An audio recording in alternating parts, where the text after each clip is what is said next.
Well, June is Post-Traumatic Stress Disorder Awareness Month. Right now, there are about 12 million Americans living with PTSD. That's right. We're joined now by Dr. Cheryl Cummings and Jill Crossgrove from the South Carolina Clinical Mental Health Counselors Association.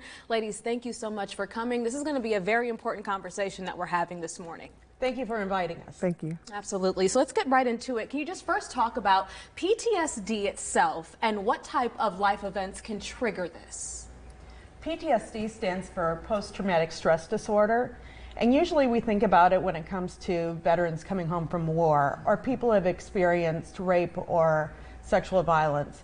But it can become from many different distressing events, troublesome events, or hearing about them or witnessing them, many different ways. There are many different ways, and I'm so glad that you brought into light, military personnel who may be battling with PTSD. Talk about some of the symptoms, Dr. Cummings. Talk about some of the symptoms that someone may suffer when they are battling PTSD. Yeah, so some of the symptoms that you may have is anxiety type symptoms, right? Your heart may be racing, you may be pounding. Oftentimes we talk about reliving the event over and over again, so thinking that the event is actually happening right now when it's really actually not. Some of the other symptoms could be nightmares, bad dreams. We also talk about people who have hypervigilance symptoms. Again, they're looking all around, making sure that nobody is behind them or the event is not occurring again. Absolutely. And some of these triggers and symptoms people might not necessarily be aware of. So talk about how it's diagnosed specifically. Yeah.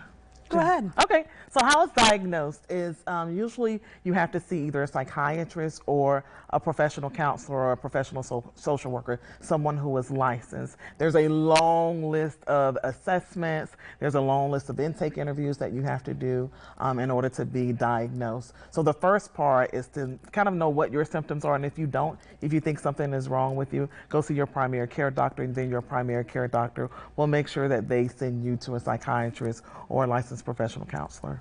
And Jill, what would you say you're seeing right now? What type of group or which group would you say, that you're seeing the most, when we talk about PTSD being, diagnosed, what group of people would you say you're seeing the most?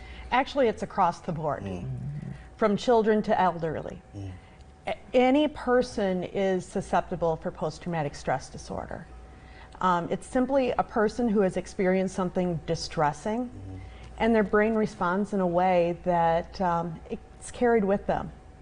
And Jill, I'm really glad that you mentioned children as well, because I believe that this is also a disorder sometimes, as Jamal had mentioned, with military, that we usually think combat or coming home from, a distressing situation. But children especially could also feel these symptoms. So talk about the resources that you all provide for families. Absolutely. So some of the resources that we provide for families is Psychology Today. Psychology Today is actually a website where you can go on and put in your address or zip code or area code, and it lets you know all of the therapists that are in that area that specializes in PTSD and other mental health disorders. We also have the Veterans Crisis Line, and we also have 988 for maybe veterans or individuals who are experiencing PTSD, maybe having some suicidal symptoms, and so they can call 988 as a crisis support line. One of the other ones as well is the South Carolina Department of Mental Health, right? So there is a local mental health clinic in every county within South Carolina. So regardless of your ability to pay, regardless of the insurance that you have, if you're having any type of symptoms, whether it's PTSD, depression, or anxiety, you can get free help or get help at these clinics. And I'm sure so many people are going to benefit when they do take the opportunity to come and see you with the information that was posted on our screen. Of course, we're going to have this information on our website. Just go to wistv.com. Dr. Cummings, Jill, thank you so much for visiting us this morning. Thank you for having us. Absolutely. All right, stick with us. We got more Sunrise coming up after this.